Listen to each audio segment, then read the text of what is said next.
to you. How are you liking Air Force One so far, sir? I think it's nice. Hasn't changed. Yeah. Hasn't changed very much. How's everything going? Good? Everybody happy? Yeah. You're getting a little bit more access to your president than you did the last time, slightly, like by about 5,000%. We had a very good first week, almost complete. There's 1 day left if you think about it. We're heading to Florida. We're going to be at Doral because I'm making a speech there the following day for a group, very important group. And then I guess we come back to Washington. Okay? So we're heading, as you know, to Miami, Doral.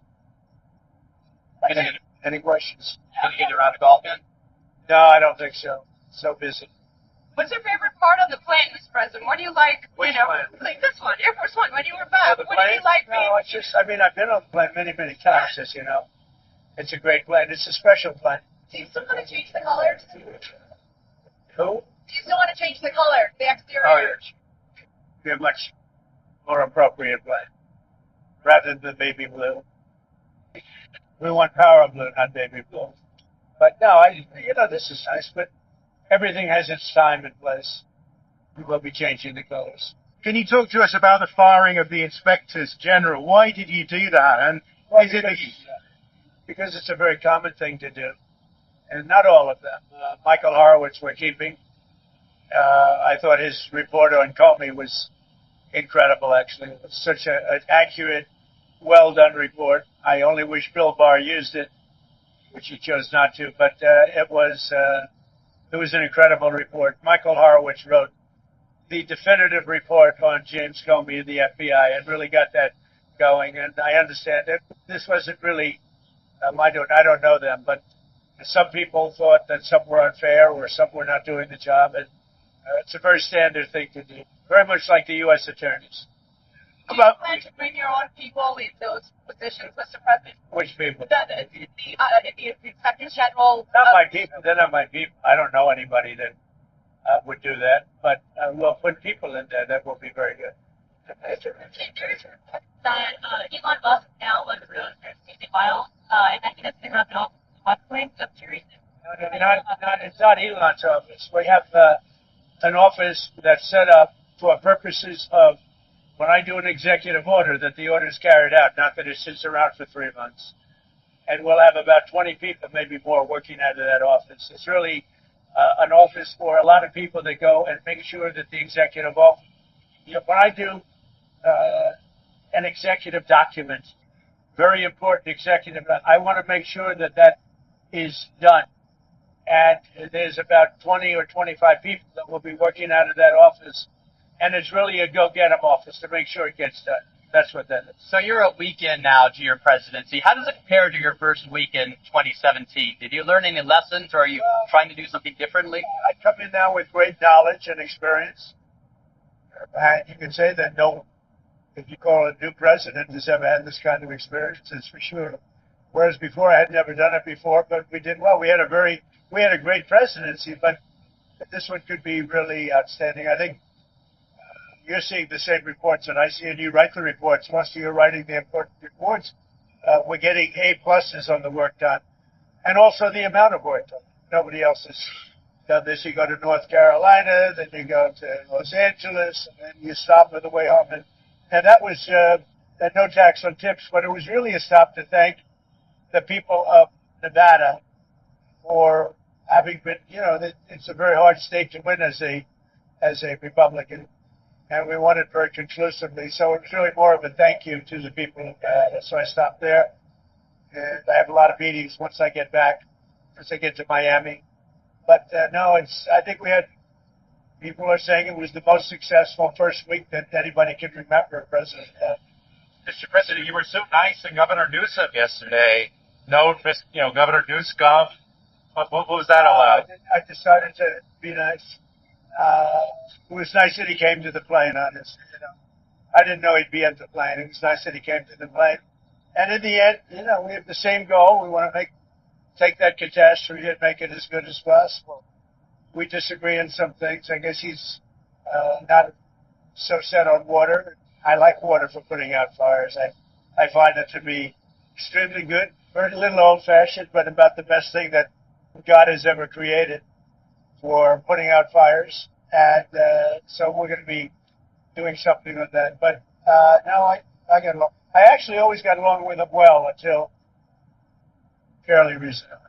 Very impressed with First Lady. And I very much predicted that was going to happen. Because if you go back like 6 years, I said, if you don't start getting this place taken care of and mitigating some of the problems that are here, you're going to end up with a fire like you've never seen. I turned out to be right. If I can ask you about the First Lady, she seems to be taking a more public-facing role. I just wonder how you envision her spending the next 4 years. Well, I think she was always very much involved. You didn't see her more behind the scenes, but she was always a front-of-the-scenes person. And I think she felt badly about North Carolina, and she felt very badly about California, Los Angeles. She's got a lot of friends. I have a lot of friends in North Carolina and both, and she has a lot of friends in California. So she wanted to be with me. Yeah. But then, Is your preference for Larry Ellison to work to say TikTok, or do you have any preference on how this deal? I haven't spoken. Larry's a friend of mine. Lives in, right near Mar-a-Lago, right down the road. I never spoke to Larry about TikTok. I've spoken to many people about TikTok, and there's great interest in TikTok. And as you know, I have the right to sell it or close it, depending on what I think is best for the country. So we'll make a decision over the next 90 days or so. There's a report, Mr. President, that says that you are putting together a deal with Oracle and outside investors to help them buy TikTok and save TikTok. Is that happening? No, not with Oracle. With numerous people are talking to me, very substantial people, about buying it. And I'd make that decision probably over the next 30 days. I have 90 days. Congress has given 90 days. And we'll see. If we can save TikTok, I think it would be a good thing. So we'll make a decision. We have a lot of interest in it. And the United States will be a big beneficiary if we do it. I'd only do it if the United States benefits. I mean, I have a warm spot in my heart for TikTok because I went on TikTok and I ended up winning by a lot, young people. And as you know, Republicans historically, I don't think ever won young people, and I won it by a lot. So I do have a little bit of a warm spot, but it's a very popular site, and the kids are loving it, and some of the parents are loving it. And if we can save it, I think that would be a very good thing. And I think it would be economically good for America. Mr. President, can I ask you about Ukraine? Do you have any update on when you were going to talk to Russian President Putin? He wants to speak, and we'll be speaking soon. And I've spoken to President Zelensky numerous times, and they'd like to see peace. They would like to see an end to the war. And I think President Putin would like to see an end to the war, too. So we'll see if we can help it along. I think it's a shame. It's a war that would have never happened if I were president. It's a shame. We've seen a lot of people being fired from the federal government. What's the sort of criterion you're using for this? Is it loyalty to you, and can we expect more of these purges? No, you have to show up to work. Basically, you have to show up to work. You have to go to your office and you have to work, and otherwise you're not going to have a job. Do you worry that limits the pool of talent? No, I think the talent is deep. We have very deep talent, but we also have a lot of excess people. This was just this was a gimmick for Democrats to a certain extent, but we have a lot of excess people. But the talent is very deep. Now that you've done your first domestic trip, have you given any thought to where you want to go for your first international trip? Well, it could be Saudi Arabia, it could be UK. Traditionally, it's been UK. Last time I went to Saudi Arabia because they agreed to buy $450 billion worth of United States merchandise, including a lot of military equipment and farm equipment and other equipment. And if that offer were right, I'd do that again. If you go to the UK, do you think you'll get along with Keir Starmer and the Labour government? I do. I've met him already 3 times. He's come over to see me twice. I have a call. He and I have a call over the next 24 hours. Now I get along with him well. I like him a lot. He's liberal, which is a little bit different for me. But I think he's a very good person. I think he's done a very good job thus far. He's very new in the job. But he's represented his country in terms of his philosophy. I may not agree with his philosophy, but I have a very good relationship with him. I've seen him twice, had dinner with him in Trump Tower, as you probably know. You know that, right? Just to On follow up. Saudi, Mr. President, you spoke to the Crown Prince. Did you discuss the normalization deal between Israel No, I and Saudi? discussed getting oil prices down. Because if you get oil prices down, Russia will stop the war. And Biden should have never allowed them to go up so high. When Biden let them go up to that level, he was just inducing Russia, which sells oil, to go into a war. So he should have never allowed. The Democrats, namely Biden, allowed oil prices to go up. That's one of the reasons it capped the Ukraine catastrophe. How do you bring it down? How do you bring the prices down? Volume. So you're talking about increasing production. Drill, baby, drill. Yeah. Can you tell us about your call with the King of Jordan today, please? It's a very good call. He's a friend of mine. I know him very well. I've gotten along with him over the years very well, and he's done a wonderful job. He really houses, millions of Palestinians, and he does it in a very humane way. And I compliment him on that. Jordan's done an amazing job of housing largely Palestinians, and he's done it in a very successful. So what was the subject of discussion? Was it Pretty much that. I said to him, I'd love you to take on more, because I'm looking at the whole Gaza Strip right now, and it's a mess. It's a real mess. So you'd like Jordan to house people? I'd like him to take people.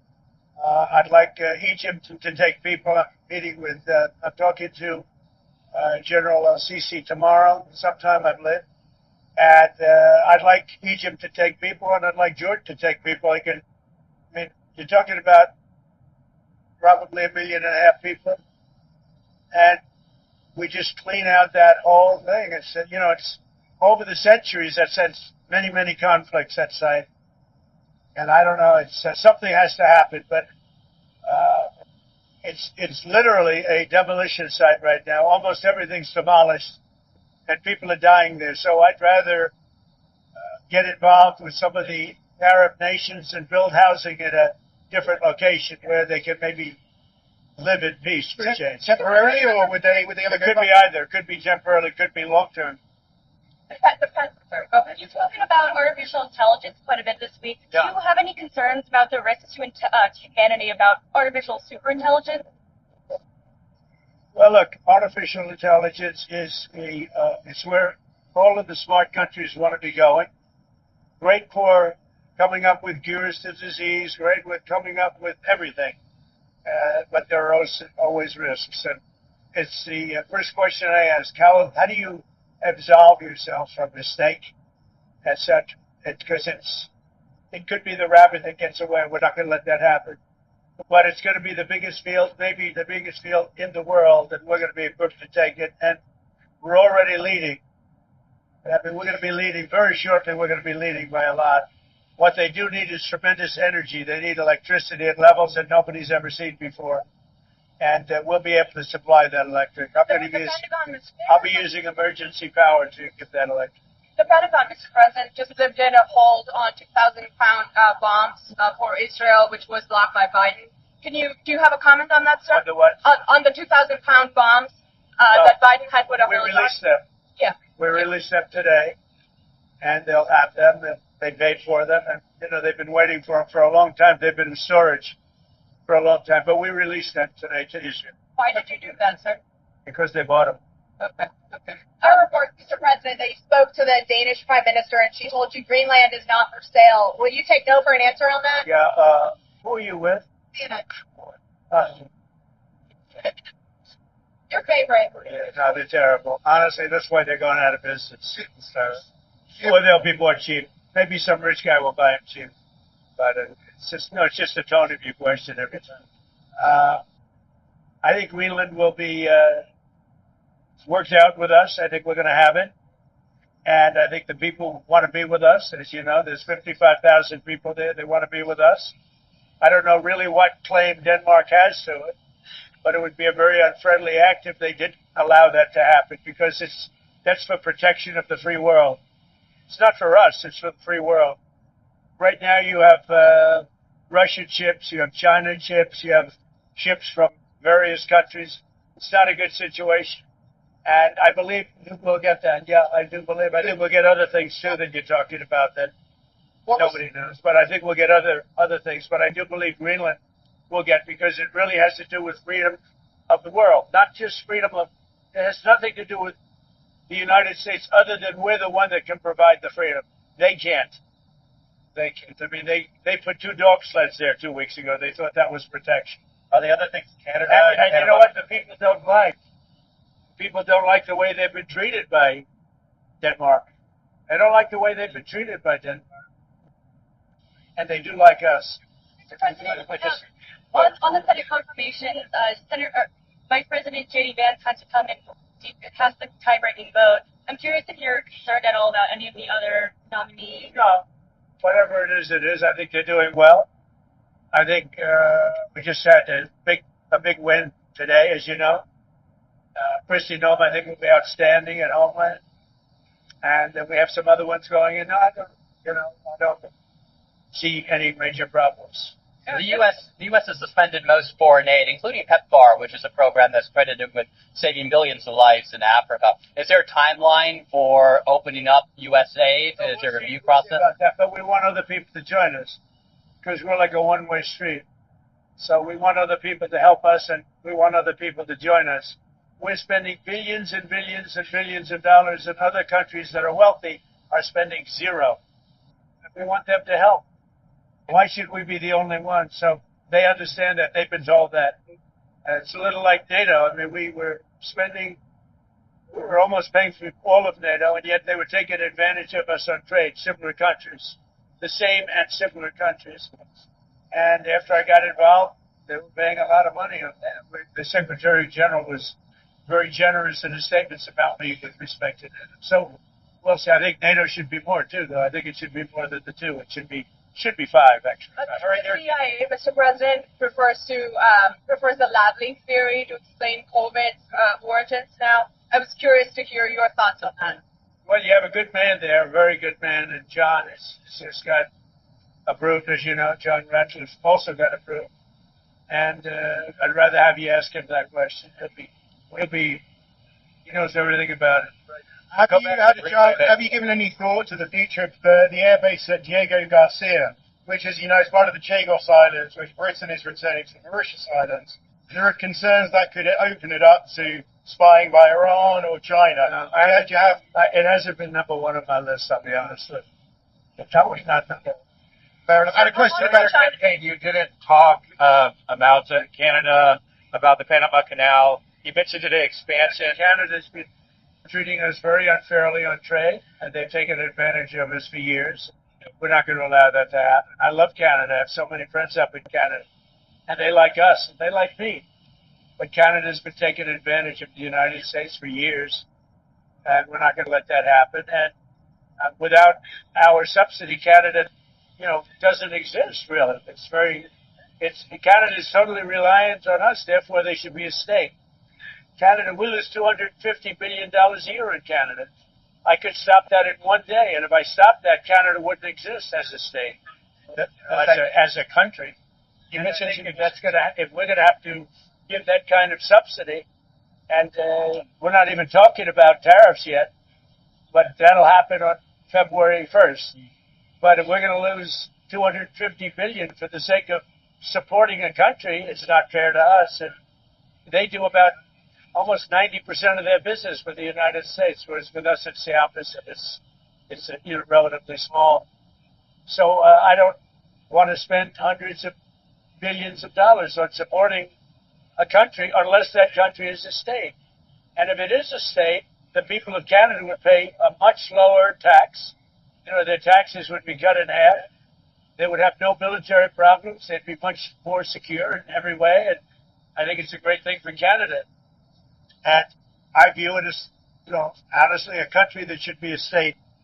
And they'll get much better treatment, much better care, and much lower taxes. And they'll be much more secure. Thank you very much, everybody. Can I ask you a question about the Oscars? Thank you for coming. Thank you, Caroline. Thank you.